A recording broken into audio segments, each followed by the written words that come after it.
नमस्कार, जोहार। स्वागत है आपका डिजिटल झारखंडी समाचार में। तो चलिए झारखंड की आज की मुख्य और तमाम बड़ी खबरों पर बात करते हैं, पर उससे पहले आपसे छोटी सी अनुरोध है कि कृपया वीडियो को एक प्यारा सा लाइक अवश्य कर दीजिएगा, क्योंकि आपका एक लाइक करना ही हमारे मेहनत का फल होता है। तो चलिए शुरुआत करते हैं आज की पहली और बड़ी खबर से। इस वक्त की बड़ी खबर झारखंड से आ रही है, जहां पर झारखंड में कैबिनेट विस्तार से पहले हेमंत सोरेन के लिए बहुत ही अच्छी खबर आ गई है। एमपी एमएलए कोर्ट के आदेश पर हाई कोर्ट की रोक। दरअसल झारखंड में मंत्रिमंडल विस्तार से पहले मुख्यमंत्री हेमंत सोरेन के लिए झारखंड हाई कोर्ट से एक अच्छी खबर आ गई है। झारखंड हाई कोर्ट ने हेमंत सोरेन की याचिका पर अंतरिम आदेश दे दिया, जिससे एमपी एमएलए कोर्ट के आदेश पर रोक लगा दी गई है। जस्टिस अनिल कुमार चौधरी की अदालत ने हेमंत सोरेन की याचिका पर सुनवाई करने के बाद झारखंड मुक्ति मोर्चा के नेता को कोर्ट में पेशी से छूट दे दी है। यह छूट 16 दिसंबर तक की गई है। साथ ही हाई कोर्ट ने प्रवर्तन निदेशालय को 16 दिसंबर तक अपना जवाब दाखिल करने का भी निर्देश दिया है। आपको बता दें कि झारखंड की राजधानी रांची में कथित जमीन घोटाला मामले में ईडी ने झारखंड के मुख्यमंत्री हेमंत सोरेन को आरोपी बनाया था। इस मामले में अगस्त 2023 से जनवरी 2024 के बीच ईडी ने पूछताछ के लिए कई बार झारखंड के सीएम को समन जारी किए हैं, लेकिन हेमंत सोरेन प्रवर्तन निदेशालय ऑफिस में हाजिर नहीं हुए और केंद्रीय जांच एजेंसी ईडी ने लोअर कोर्ट में इसकी शिकायत की। ईडी की शिकायतवाद पर सुनवाई करते हुए एमपी एमएलए कोर्ट ने हेमंत सोरेन की व्यक्तिगत पेशी से छूट वाली याचिका खारिज करते हुए कहा कि उन्हें कोर्ट में उपस्थित होना होगा। झारखंड से बहुत बड़ी खबर आ रही है, जहां पर झारखंड सीजीएल परीक्षा का परिणाम जारी कर दिया गया है। कुल 2025 पदों पर होनी है नियुक्ति। दरअसल JSSC CGL exam result out हो चुके हैं। झारखंड कर्मचारी चयन आयोग ने सामान्य स्नातक योग्यताधारी प्रतियोगिता परीक्षा का परिणाम जारी कर दिया है। इसके तहत कुल 2025 पदों के विरुद्ध 2231 अभ्यर्थियों को परिणाम पत्रों की जाँच के लिए बुलाया गया है। आयोग ने इस संबंध में अधिसूचना जारी कर दी और आयोग द्वारा चयनित इन अभ्यर्थियों के प्रमाण पत्रों की जांच 16 से 20 दिसंबर तक नामकोम स्थित आयोग कार्यालय में की जाएगी। प्रत्येक दिन 2 पालियों में सुबह 10:30 बजे से अपराह्न 1:30 बजे तक, अपराह्न 2:30 बजे से शाम 5:30 बजे तक प्रमाण पत्रों की जांच होगी। इसके लिए क्रमांक वाइज तिथियों का निर्धारण कर दिया गया है और अभ्यर्थी इसे आयोग की वेबसाइट पर देख सकते हैं। आपको बताते चले कि आयोग के अनुसार प्रमाण पत्रों की जांच के लिए अभ्यर्थियों को बुलाया जाना अभ्यर्थियों का अंतिम चयन नहीं है। आयोग रिक्त के अनुसार उक्त सूची में अंकित क्रमांक से भिन्न अभ्यर्थियों को भी आवश्यकता के अनुसार प्रमाण पत्रों की जाँच के लिए बुला सकता है। अभ्यर्थियों को नियमित रूप से आयोग की वेबसाइट देखने का भी अनुरोध किया गया है। और आपको बताते चले कि इस परीक्षा में प्रश्न पत्र लीक होने के आरोप अभ्यर्थियों ने लगाए थे। हालांकि राजभवन के निर्देश पर कराई गई जांच में शिकायतकर्ता प्रश्न पत्र लीक होने का कोई पुख्ता प्रमाण नहीं दे सके थे। इसे लेकर के आयोग की समिति ने कई बार शिकायतकर्ताओं को आयोग में भी बुलाया था। आयोग की समिति ने अपनी रिपोर्ट में किसी तरह की गड़बड़ी से इनकार कर दिया था। इसके बाद आयोग ने इसका परिणाम जारी करने का निर्णय लिया और मैया सम्मान योजना को लेकर के सरकार उठाएगी अब बहुत ही बड़े कदम। दरअसल मैया सम्मान योजना को लेकर के अब बड़ा अपडेट आ गया है। महिला और बाल विकास विभाग ने दिसंबर महीने से मैया सम्मान योजना के तहत महिलाओं के खाते में 2500 रुपए देने का संकल्प जारी कर दिया है। इसके लिए बजट का भी प्रावधान किया जा रहा है और आपको बताते चले कि झारखंड सरकार ने आदेश दिया है कि बजट के प्रावधान करके महिलाओं के 1000 की जगह 2500 रुपए दिए जाए। हेमंत सोरेन ने अपनी पिछली सरकार के आखिरी कैबिनेट बैठक में मैया सम्मान योजना की राशि 1000 से बढ़ा करके 2500 रुपए देने का बहुत ही बड़ा फैसला किया था। कैबिनेट ने उसी फैसले के बाद यह संकल्प जारी किया है। इस योजना के लिए अतिरिक्त बजट की जरूरत होगी, जिसे सरकार अनुपूरक बजट के जरिए पैसे जुटाएगी। मैया सम्मान योजना के माध्यम से राज्य की 57 लाख से अधिक महिलाओं के खाते में डीबीटी किया जाएगा। सरकार की ओर से इस योजना में जरूरतमंद महिलाओं को जोड़ने की प्रक्रिया जारी है। इससे यह संख्या बढ़ रही है, क्योंकि भारी संख्या में महिलाएं अपना रजिस्ट्रेशन कर रही है। आपको बता दें कि मैया सम्मान योजना को लेकर के और एक बहुत बड़ी अपडेट सामने आ गई, जहां पर मैया सम्मान योजना के पैसे कब आएंगे, इसको लेकर के तरह तरह अटकलें लगाई जा रही थी, लेकिन अब इसकी तारीख का खुलासा भी हो गया है। झारखंड मुक्ति मोर्चा महासचिव सुप्रियो भट्टाचार्य ने खुद प्रेस कॉन्फ्रेंस कर कहा है कि 11 दिसंबर को मैया सम्मान योजना के तहत महिलाओं के खाते में खटाखट उनके बैंक अकाउंट में डायरेक्ट 2500 रुपए मिलने लगेंगे। झारखंड से और एक बड़ी खबर आ रही है, जहां पर झारखंड के पारा शिक्षकों के लिए एक अच्छी खबर आ गई है। नवंबर के मानदेय से अब कटेगा ईपीएफ। दरअसल झारखंड के पारा शिक्षकों के नवंबर महीने के मानदेय से ही ईपीएफ की राशि कटेगी। पारा शिक्षकों के मानदेय से जहां 13% राशि कटेगी, वहीं सरकार अपनी ओर से 13% राशि जमा करेगी। जिन पारा शिक्षकों का यूएएन नंबर जनरेट कर लिया गया है, उन्हें मानदेय जारी कर दिया जाएगा और इससे ईपीएफ की पहली किस्त काटी जाएगी। और वहीं अगले 15 दिनों के अंदर बचे पारा शिक्षकों को यूएएन नंबर देने के बाद उनका मानदेय ईपीएफ कटौती के साथ जारी किया जाएगा। और आपको बताते चले कि स्कूली शिक्षा व साक्षरता विभाग इसकी तैयारी कर रहा है। राज्य के 58,047 पारा शिक्षकों में अब तक 37,815 पारा शिक्षकों का यूएएन नंबर जनरेट कर लिया गया है और नवंबर महीने का मानदेय जारी होने पर ईपीएफ की राशि उससे काट ली जाएगी। जबकि जो शेष पारा शिक्षक बचे रहेंगे, जिनका यूएएन नंबर जारी नहीं हो सका है, उन्हें अगले 15 दिनों में यूएएन जनरेट के बाद ईपीएफ कटौती के साथ राशि का भुगतान किया जाएगा। और दिसंबर के दूसरे सप्ताह में पारा शिक्षकों के नवंबर के मानदेय की राशि जारी किए जाने की संभावना है।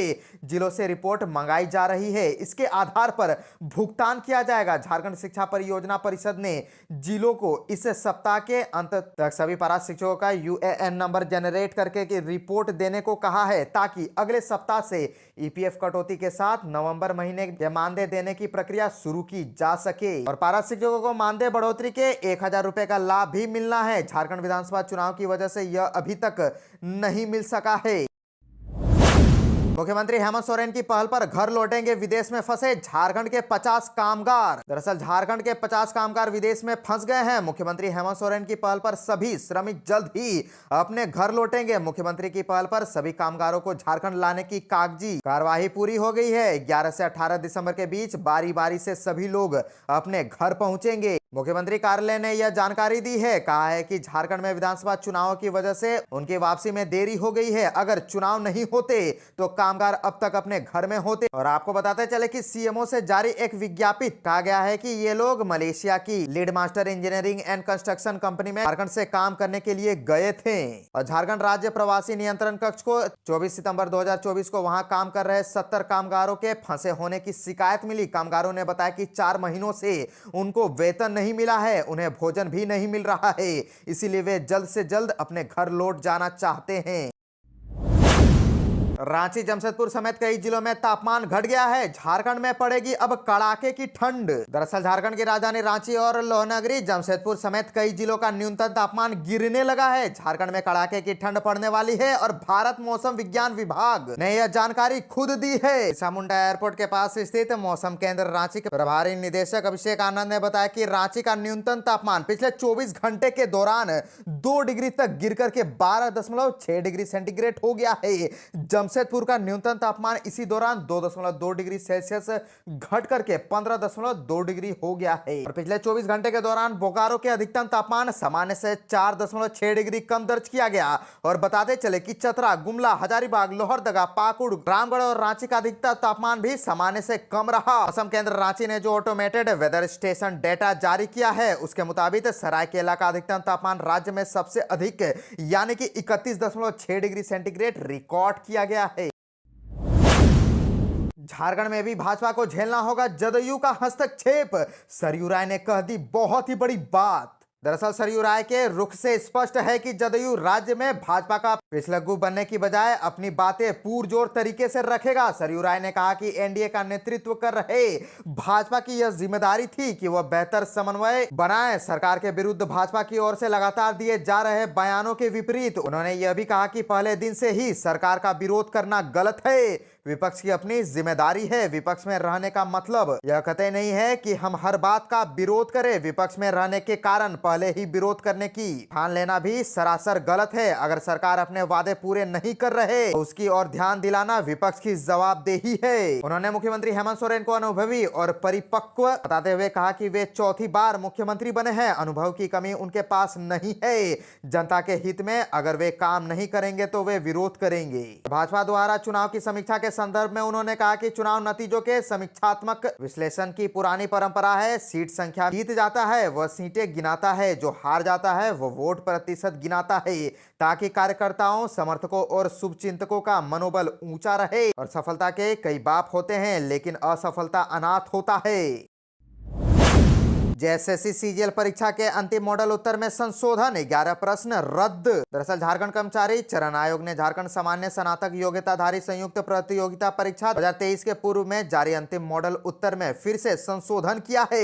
यह संशोधन अभ्यर्थियों द्वारा सौंपे गए आवेदन की विशेषज्ञ समिति द्वारा फिर से समीक्षा करने के बाद उनकी अनुशंसा पर किया गया है। और आपको बताते चले कि यह संशोधन 18 अक्टूबर को प्रकाशित अंतिम मॉडल उत्तर के विरुद्ध पहले प्रश्न पत्र एवं दूसरे प्रश्न के अंतर्गत खोटा, नागपुरी, संथाली एवं कुड़ुक विषयों में किया गया है। और आपको बताते चले कि संशोधित अंतिम मॉडल उत्तर में कुल 11 प्रश्नों के सभी विकल्प गलत होने के कारण उन्हें रद्द कर दिया गया है। इनमें पहले प्रश्न पत्र में 4 तथा दूसरे प्रश्न पत्र के अंतर्गत खोटा के 1, संथाली के 5 तथा कुड़ुक के 4 प्रश्न सम्मिलित है। सभी अभ्यर्थियों को पूर्ण अंक प्रदान किए जाएंगे। इधर आयोग द्वारा अंतिम मॉडल उत्तर में संशोधन किए जाने से इस परीक्षा का परिणाम जारी होने की संभावना बढ़ गई है और आयोग इसका परिणाम कभी भी जारी कर सकता है।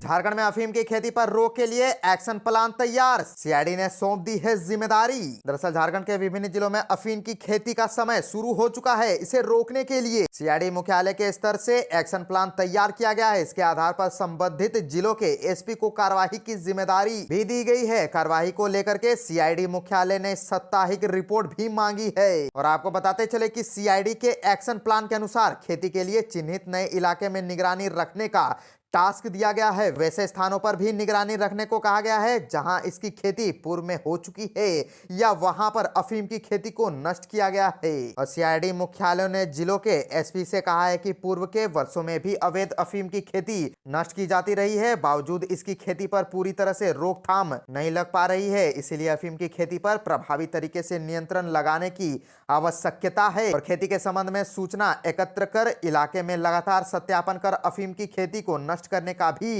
निर्देश दिया गया है। सीआईडी मुख्यालय द्वारा जिलों के एसपी को यह भी बताया गया है कि मामले को लेकर के गृह मंत्रालय के साथ साथ हाई कोर्ट द्वारा भी इस समस्या पर निगरानी रखी जा रही है। इसीलिए प्रत्येक सप्ताह अफीम की खेती को नष्ट करने से संबंधित रिपोर्ट भेजी जाए। रिपोर्ट तैयार कर भेजने के लिए एक फॉर्मेट भी उपलब्ध कराया गया है। इसमें जिस स्थान पर अफीम की खेती की जा रही है उस गांव का नाम, थाना क्षेत्र, जिला का नाम, भूमि का प्रकार, केस के आरोपी और गिरफ्तार लोगों के बारे में पूरा ब्यौरा उपलब्ध कराना है।